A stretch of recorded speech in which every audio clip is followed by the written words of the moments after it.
والله sanadkii 2018 aan bilaabay insha Allah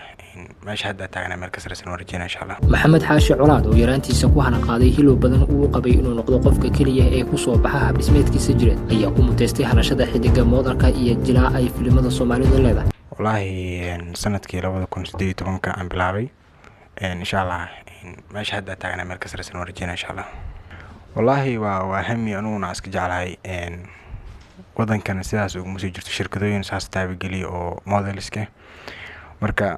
waa hami aan jeclahay insha Allah iyada naftirkeeda waxaan rajaynaynaa meel sare gaaro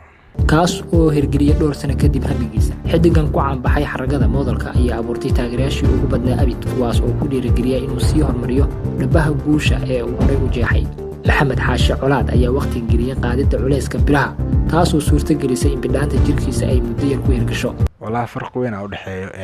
تاسو حاجرن كرو دتكي هوري يقاني فرق أدي وين أو دحيو نفسيا يو حواي جسميا والله وحول بلو عقبض ويليهن لما تكون عقبض ويليهن لكن عقبض سواء عقبض اللي والله وحمر كاجعش هاي عندنا دتكو وسي دهان ما شاء الله وكسب بحسها دبست واي مركا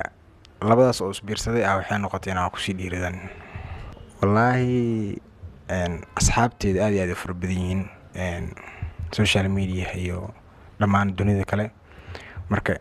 in ka badan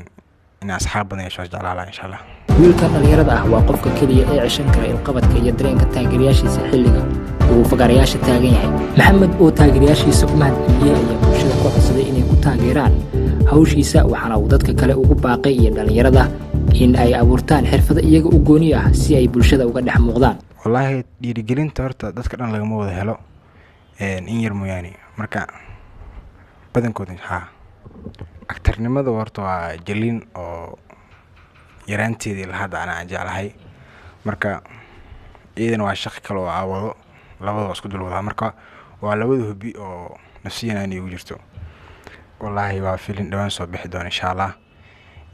waxa dadku ma looga sii hordhacay markuu soo baxaa arkan insha Allah. والله ina modelka noqotid waxa ka horeyso jirka inaad dhistid marka jirka dhistid aad ogaan kartaa waxa ku soo bixayso marka jirkii wixii aad dhistid kadib hawshan kala bilaabo والله taas dadku wada ogyihiin qof oo aan jirkiisa diyaarsaneen mana dhar ma loo gelin kar xatee marka jirkaaga diyaarsan wuxuu ka saacidaa dhar walba kastina ku soo baxid marka modelka shuruudu ku taala waxay tahay physical-ka inuu fidiyo oo jirkaaga diyaarsan yahay. والله qof walba oo hami leh oo dhalinyaro ah waxa ku leeyahay hor u soco wax kasta oo dunidan aan sameyn karin ma jirto qof walba hamigiisa insha Allah waxa rajaynayaa inuu gaaro. Abdullahi Gacmo VOS Muqdisho.